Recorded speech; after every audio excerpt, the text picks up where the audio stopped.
We have friends at school. We can have friends at work, and then friends that when we grew up, like me, for example, in church, we had David, Elias. Um, we even had Sam. We were all around our age group. Manny. We used to always all hang out when we were, I think, right during high school and out of high school. We would always hang out, do a lot of airsoft and paintballing. So we would all be together hanging out. We would go to the lake. So we had a lot of memories with all of us doing stuff together. And I think that was always a great thing because we were also coming here to church. So that really, they really helped us also be more, have a lot of things in common, you can kind of say. Because there's a lot of things that, from my experience outside of like having friends and stuff outside of church, there's a lot of things that they do outside that you're not familiar with, and they try to bring it to your attention, and you're kind of like, well, I don't know, really know what you're talking about, and then that's where maybe curiosity hits, and maybe you want to try something different with them, and then that could be a slippery slope because then one thing might lead to another, and then that's a whole other situation you don't want to put yourself into. So it's always good to have friends and people that you like hang out with and stuff inside of the church. Even though sometimes, yeah, and I'm not saying it's bad to have people outside. I mean, there's also nothing wrong with that. It's just knowing that fine line of like when to separate yourself from them, separate like conversations and things in general. And I think we all know the story of Jonathan and David. That's considered one of the most famous stories when it comes to like friendship. And I want to get to First of Samuel, chapter uh, 18, verse 1.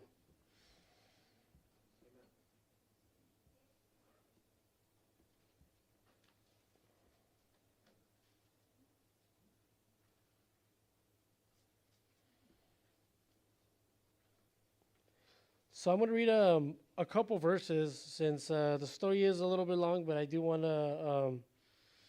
I'm going to read one, two. I'm going to read 1 through 4. And it came to pass that when he had made an end of speaking it unto Saul, that the soul of Jonathan was knit with the soul of David, and Jonathan loved him as his own soul. And Saul took him that day and would let go no more home to his father's house. Then Jonathan and David made a covenant because he loved them as his own soul. And Jonathan stripped himself of the robe that was upon him and gave it to David, and his garments, even his sword, and to his bow, and to his girdle. And David went out with evermore. Saul sent him and behaved himself wisely. And Saul set him over the men of war, and he was accepted in the sight of all the people, and also in the sight of Saul's servants.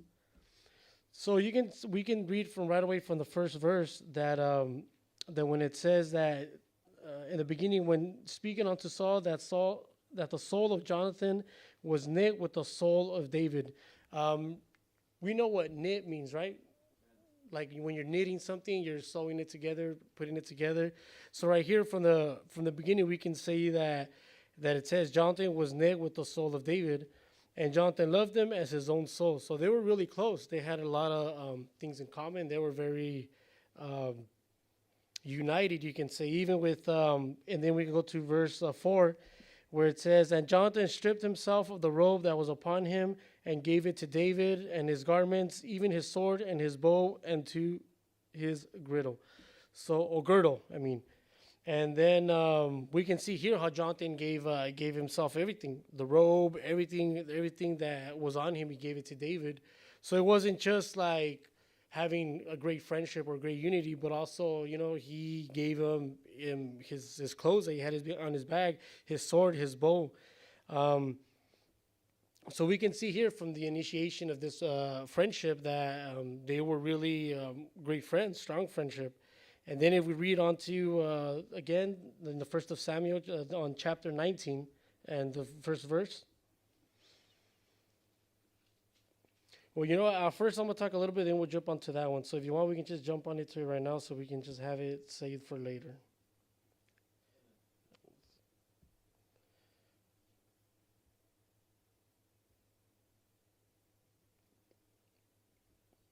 So so from there we can, like I said, we can see that the friendship starts right. They're always together, great friends, and during the process of time, they go to war together, they battle together, and I mean I'm pretty sure they had a lot of disagreements and stuff, but I do believe that that didn't really interfere with the friendship.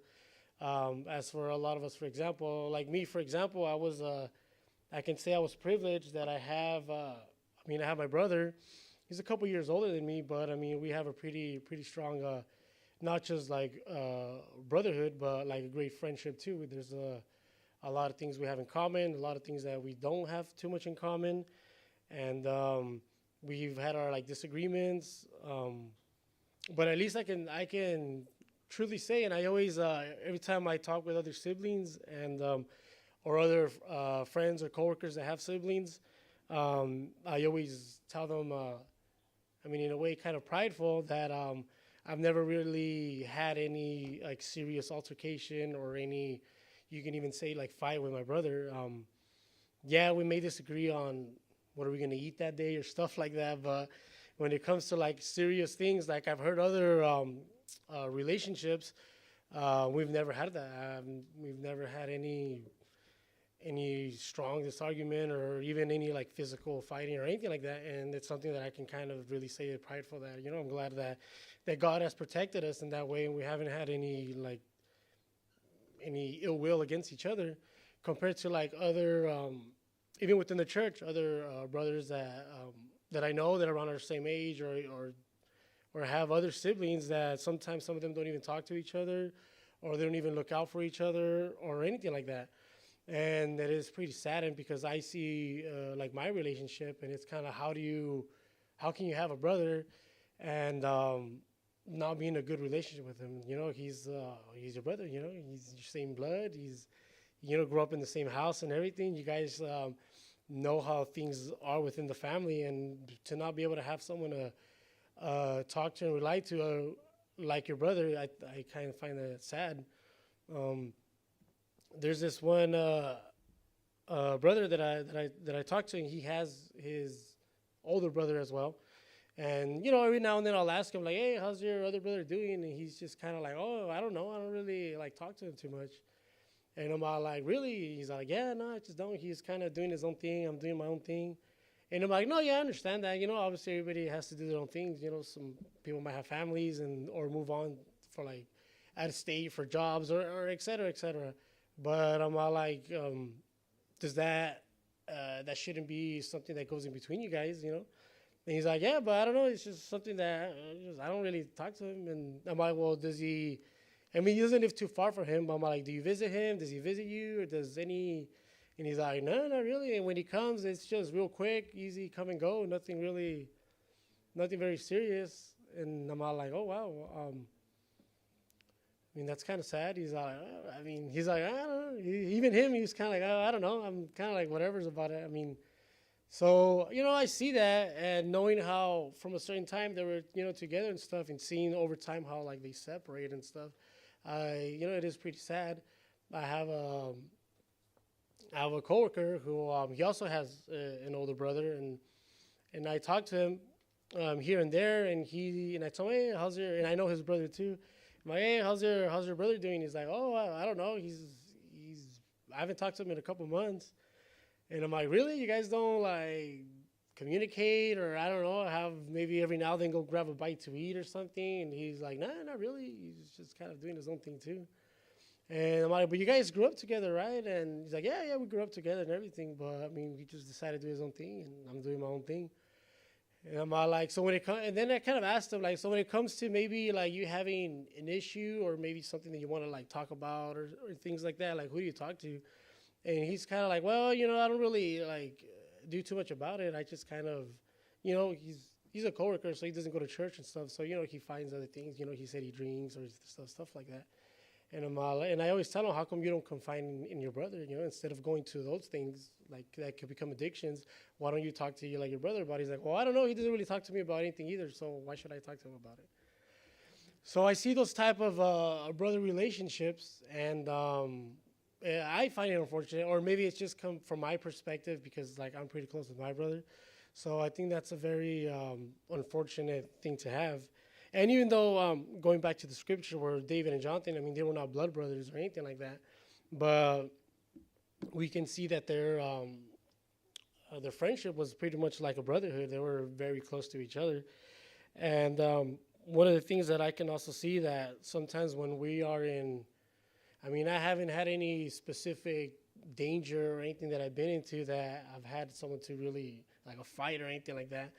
But I do know for a fact that if it came to that, I mean, for sure I can rely on my brother to have my back, you can say, and then he can for sure have um, guarantee that I'll have his back, and then not even like in maybe that physical in the physical form, but also like when it comes to maybe financially, or even if it comes to any some sort of support, like I know he knows that he can just count on me no matter what, and vice versa, and I think it's something.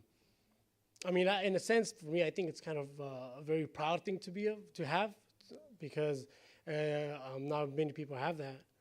And going back to like having that thing of having each other's support, that's where I want to jump into the First of Samuel chapter 19.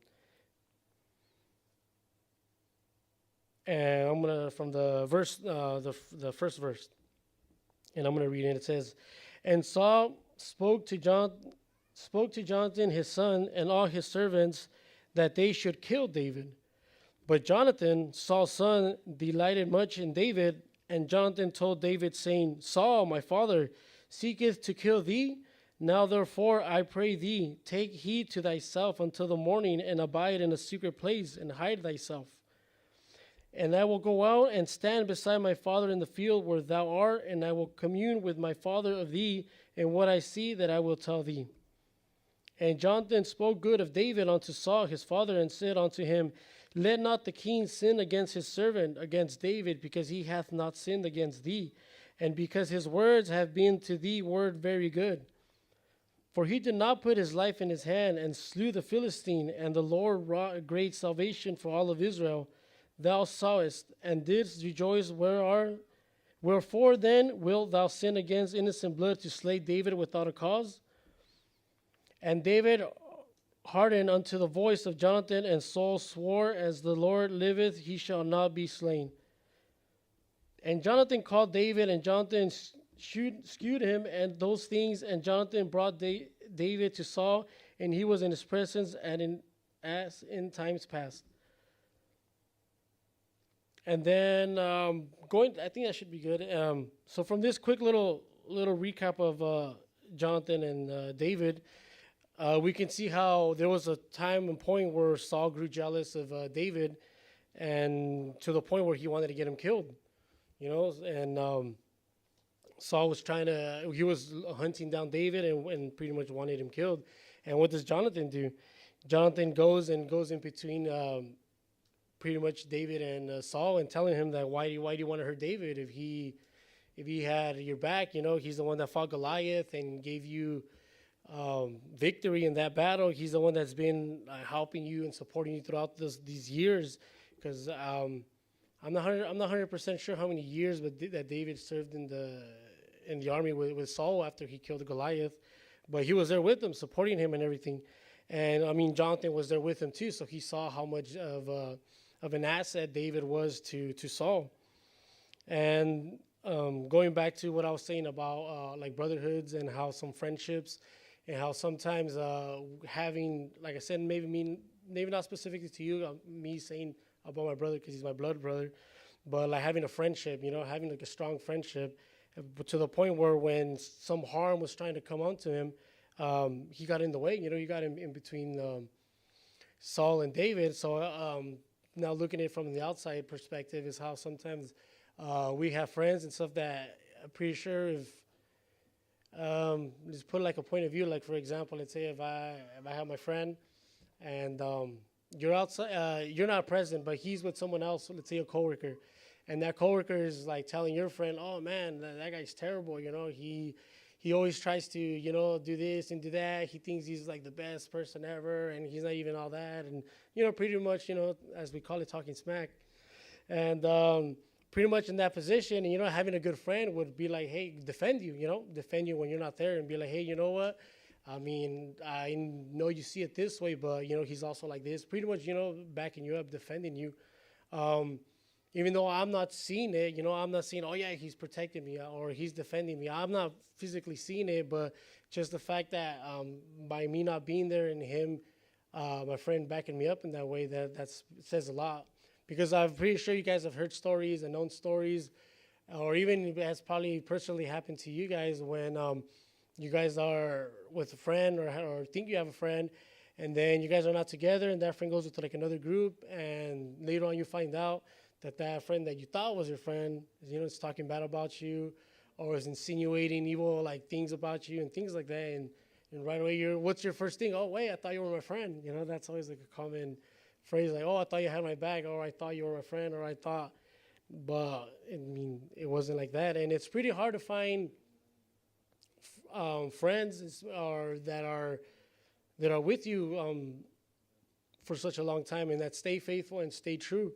Um, like me, let's say, besides my brother, I do have a friend that I've known him for since the first grade. So, was 5, 6 years old, and I still talk to him and everything, and so many years of friendship, and it's good to have someone that you've known for so many years, because throughout the time I've also had my ups and downs where I've met people, known people, and after a certain time they leave or they just lose communication with you, or anything that you can think of, any negative thing that you can think of, you just lose complete contact with.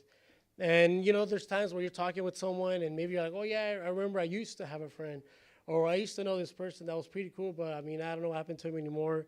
Or even like there's times where you're even thinking like, oh, I remember with this person we used to do this, we used to do that, but you guys are not talking or anything anymore, so all that is lost. So all that stuff is lost. So that's in a sense a lot of I mean my personal experience is a lot of those experiences are especially at work. When you're at work, you meet someone, you guys have a good connection, and you guys talk, coworkers. But once that coworker leaves or moves on, or whatever you want to say, that connection is lost and stuff. And you kind of think, oh, I thought we were good friends, but in reality, it wasn't really much of the friendship. It was just because you guys were coworkers, and you guys happened to be there at the same time, at the same place, every day. When you guys worked. I've had many all the jobs that I've had. There's always been one or two people that I connect with pretty good, and that I'm talking to pretty good during that process of work. And then once they leave or I leave, we just kind of lose connection. And then you can even say, oh, that friendship, well, it wasn't really a strong friendship. It was just more like having an acquaintance. So I want to go now to, let me give me a second. First of Samuel, but this one, chapter 20 and the first verse again.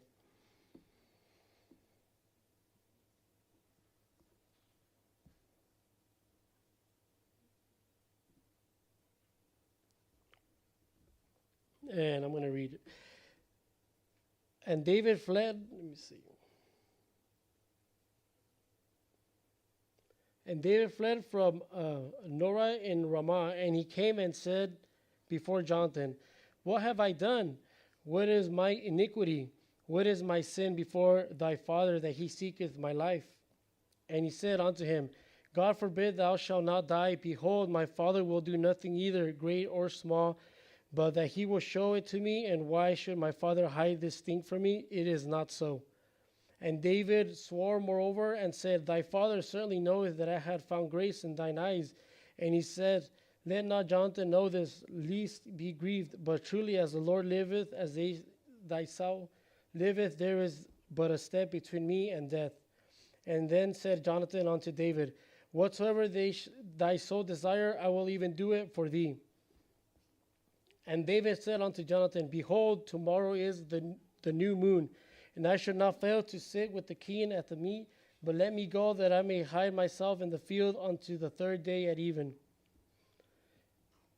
I think that should be good. So here we can see how, even though Jonathan's father, Saul, was looking for him, searching him to kill him, I'm pretty sure Saul did not want Jonathan to be giving David a heads up that he was looking for him or that he was thinking about killing him.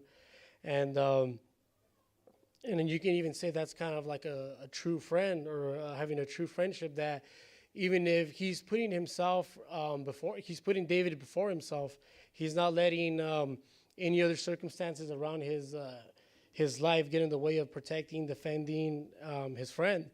Um, Saul was, we know a little bit of the story how Saul was going around looking for him, killing priests and killing people, trying to find David. And Jonathan knew the gravity of the situation, knowing that Saul would do anything, like it says here, great or small, to find David, and him knowing that by him talking to David and warning him about it, I'm pretty sure would have put his life in danger in the same way. But he didn't care about that. He wanted to protect his friend, so he gave him a heads up. He was warning him and telling, even though David was kind of like, we know the story. We know that David was kind of like, why? Like, what did I do? Like, I didn't do anything to him. But we all know that Saul was starting to get jealous, and he pretty much grew greedy, and the jealousy was just very, very strong, that he just wanted to get rid of him. And even though David was he was a servant of Saul, he was doing everything he can to please him. He was with integrity. You can say he didn't really do anything wrong, but for whatever reason, and like I said, it comes back to those friendships. Even though you can kind of say that David and Saul were more kind of like a father figure, but in a sense, they were also, friends. There was some sort of friendship in there. And going back to what I had said, that sometimes we believe we have friends or believe we have someone that we can trust.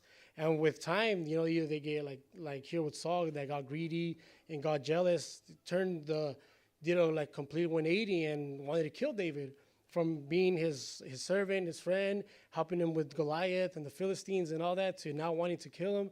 That's a big 180 for a friendship. And I'm pretty sure some of us have experienced or had dealt something like that. And now I want to go to, it looks like we're going to stay mostly in Samuel, since that's where the main story is. But the next chapter I want to go to is the first of Samuel, chapter 23. And on verse 14 and 18.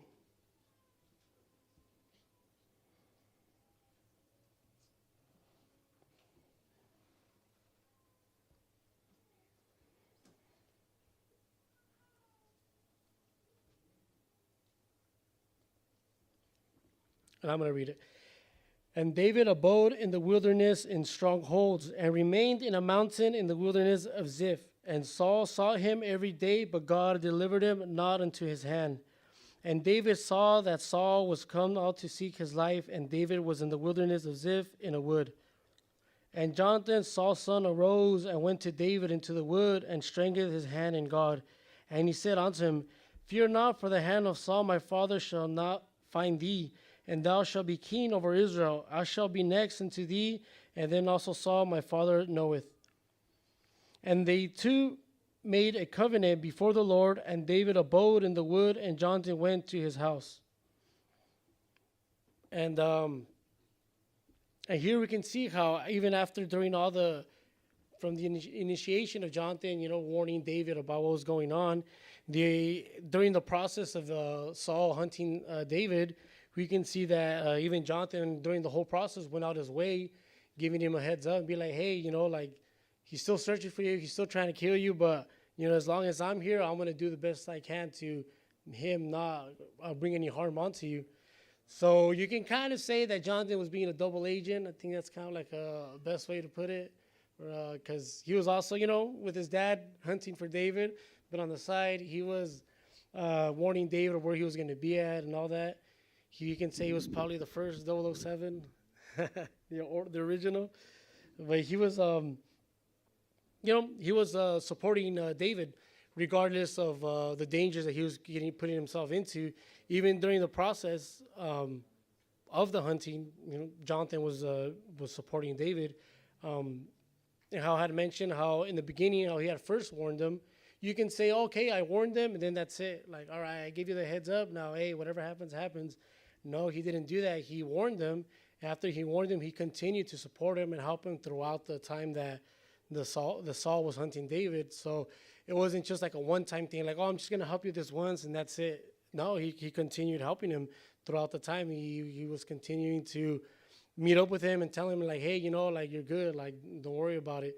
And like I said, going back to us, depending on like the people that we know and that we interact with, sometimes having a friend that can, all right, he'll back you up this one time, but then with like some trouble still continue or something keeps on happening, they could just be like, oh, well, I already helped you that one time. Hey, that's it. Like, hey, it was just like a one timer. That kind of gives you a clarification of the level of the friendship or the bond that you had with this person. It was just more like like you call it, like a one timer. Like, oh, I'll just help him once and that's it. But with Jonathan, he continued to help him. So having a friend or having someone that we know that would continue helping, not just like there's one time, but continue to helping us, that's a different story, especially because depending on the situation that it is, sometimes it requires resources, it requires time, it requires a lot of putting yourself out of way to help your friend.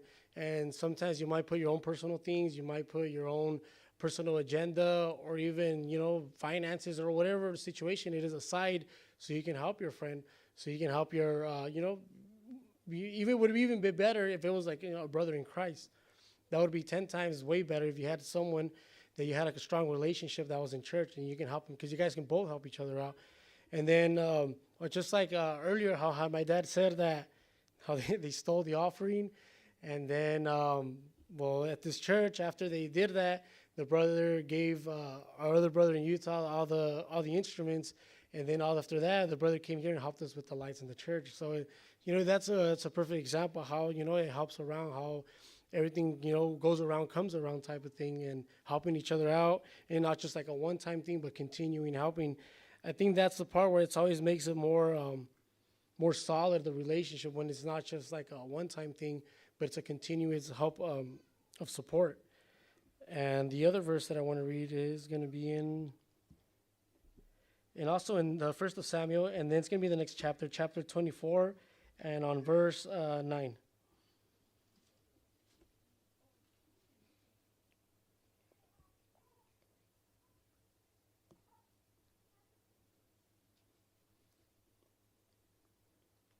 Well, I'm going to start it at verse 8, but I want to focus on 9. So David also arose afterward and went out of the cave and cried after Saul, saying, My Lord the king. And when Saul looked upon him, David stooped his face in the earth and bowed himself. And David said to Saul, Wherefore hearest thou men's words, saying, Behold, David seeketh thy hurt? Behold, this day thine eyes have seen that the Lord had delivered thee to the day into mine hand in the cave, and some blade me, and some bade me kill thee. But mine eye spared thee, and I said, I will not put forth mine hand against my Lord, for he is Lord's anointed. So right here we can see that even I do believe that apart from David saying here that he wouldn't want to do anything to him because he's the Lord's anointed, I do believe it also had something to do with him being Jonathan's father. It's kind of like my friend here, he's helping me, even though his father's the one that wants to do ill will to me. But I mean, I'm not going to do anything to him. And like I said, I do believe that it had some play in it, that it's also, hey, this is my friend's father. So why, if I would hurt my friend's father, I mean, I would be hurting my friend. So it kind of, it's like a connection, because David, like in this situation, David could have just simply, killed Saul. Like he says right there, I went up to him, he cut a piece of his robe, and he was like, I could have easily just slain you right there. And even though, like I said, he said that he wasn't going to do it because he was Lord's anointed, I'm pretty sure it had something to do also that it's Jonathan's father, his friend's father. And I do believe that's also a strong implication of, from the one side of you being not just like Jonathan being the friend helping, but also David being the one receiving the help, that he also did not want anything bad to happen to Jonathan, or anything or break, in this sense, Jonathan's heart by killing his dad, killing his father. So I do believe that's where it goes around, comes around, where as in David receiving the help, he also had the opportunity to, like, get rid of the problem, you can say, kill Saul, and like that he doesn't have to worry about the problem anymore. But I do believe that David thought about it, like saying, not just because it's God's anointed, but because this is Jonathan's father, this is my friend's father. So yeah, I can help myself by getting rid of the problem, by killing Saul, and hey, I don't have to worry about it no more. But in that situation, he would also be hurting his friend. He would be hurting Jonathan, as in because Saul is his father. So in that situation, we can see how David put himself. Did not put himself before Jonathan, because he could have easily gotten rid of the problem, but he decided not to. And then now we're going to read in the second of Samuel, and that's going to be on chapter 1, on verse 4.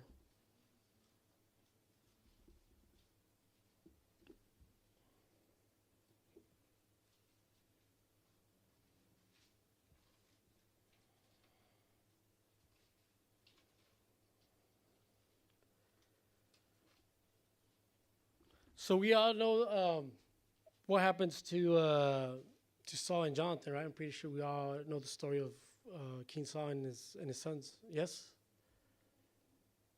Yeah? Yeah, okay. At least one person knows. So, I mean, just a little recap, since, I mean, only one person knows. We'll do a little recap. Saul and his sons, they were surrounded by Philistines, and unfortunately, they were losing the battle, and Jonathan and now his sons got killed, and Saul also died.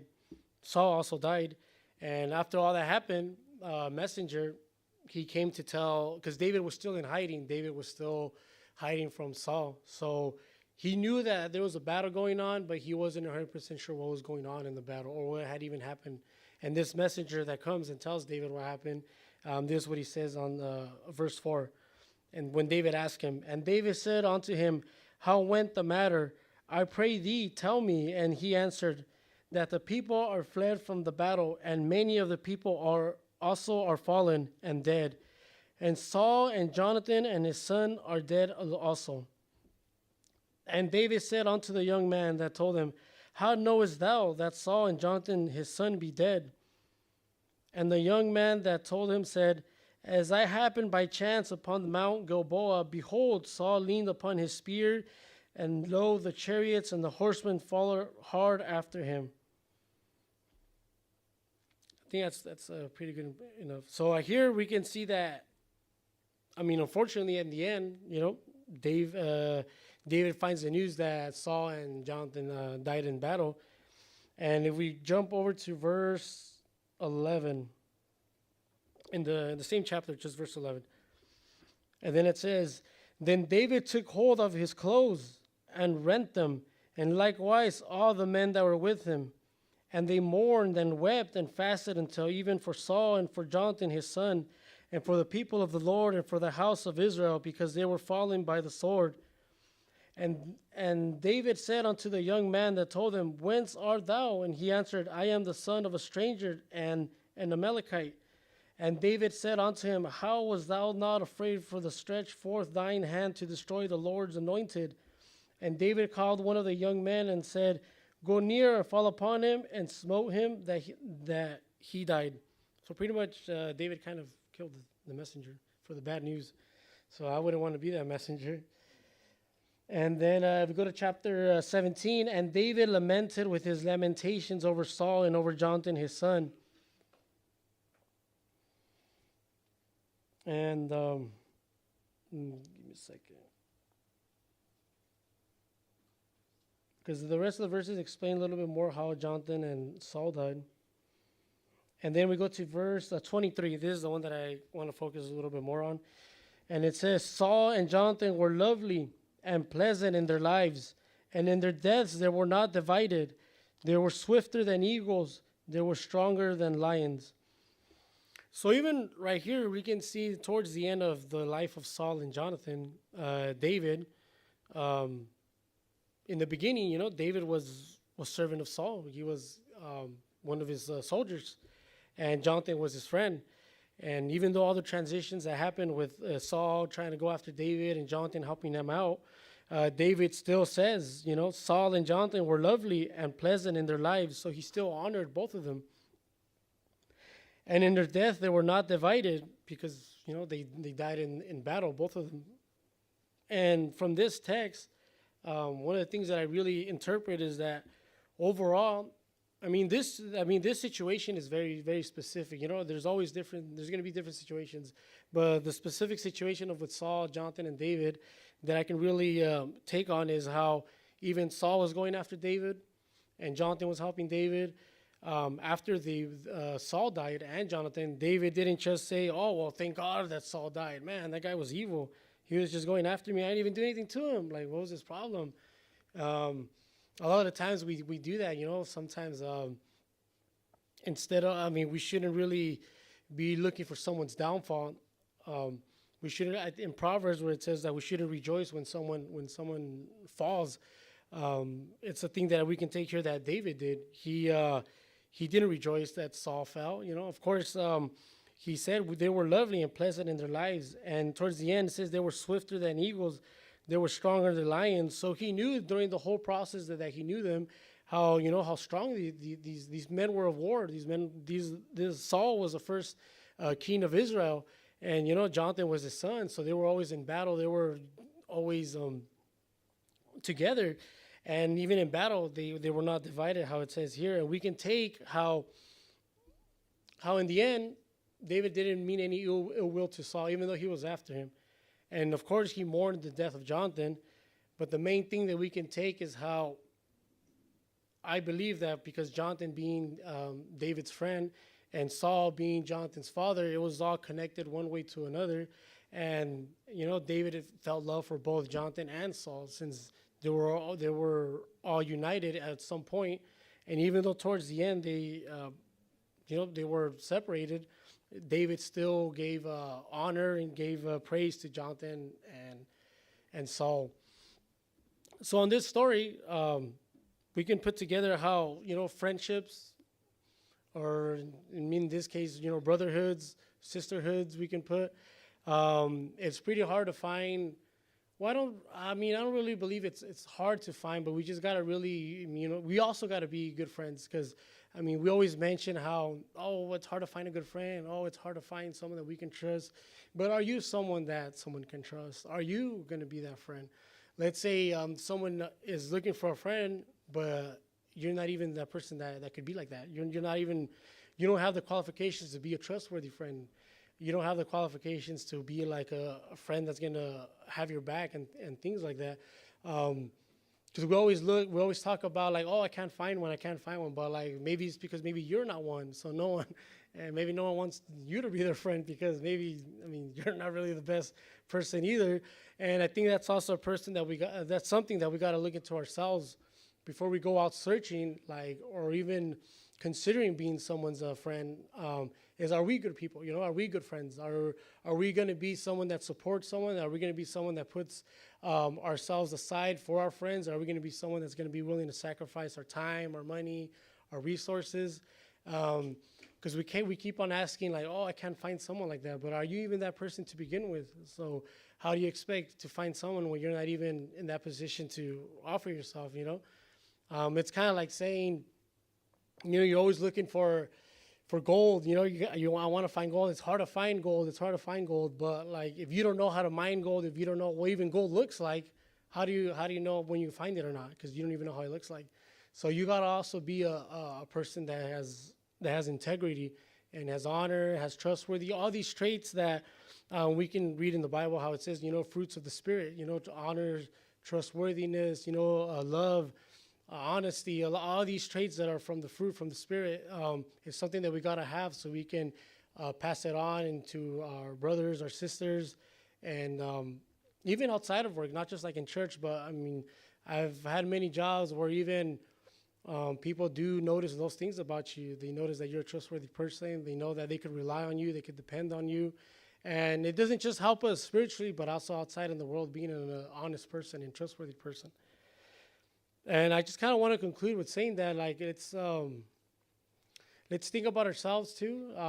It's also when we go out looking for someone for friendship, or even if we already have that friendship, but let's also put ourselves in the position where we're also a good friend. We're also a person that they could rely on, and not just us looking for someone to rely on.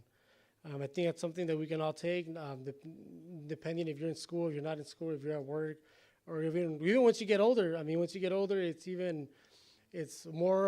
The older you get, the more problems that come up, the more situations that you're putting yourself in that are more tougher and stuff. Maybe for someone that's in school, midterm might be like, that would be a big problem for you. You want to pass your midterm, but maybe someone older is like trying to find a job so you can pay off your rent. You know, it's different problems for different situations. But I believe in the end, having someone to rely on, depending on whatever situation you're in, would be something that's good to have. And of course, it goes without saying, but we're always trusting in God, you know, always trusting God, pray to God, go to God first, ask Him for guidance, ask Him for forgiveness, ask Him to, you know, show you how to be that good person, how to be that good friend. It always leads straight up to God first. And after that, you know, we can work on ourselves and also help other people and, you know, to be better. And with that, I want to conclude so we can stand up to do a quick prayer.